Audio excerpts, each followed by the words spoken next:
আমাদের সবারই সেই পাহাড়ের উপরে উঠতে অনেকটাই অবস্থা খারাপ হয়ে গিয়েছিল।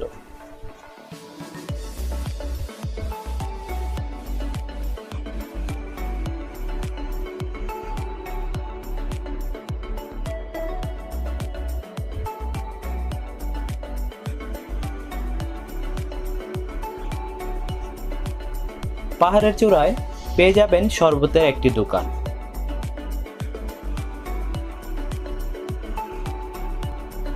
এক গ্লাস 10 টাকা করে খেয়ে নিতে পারেন যদি আপনি চান।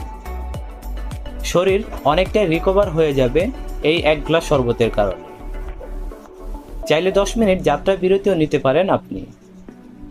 আমরা 5 থেকে 7 মিনিট থাকার পর আবার আমাদের গন্তব্যের দিকে রওনা হলাম।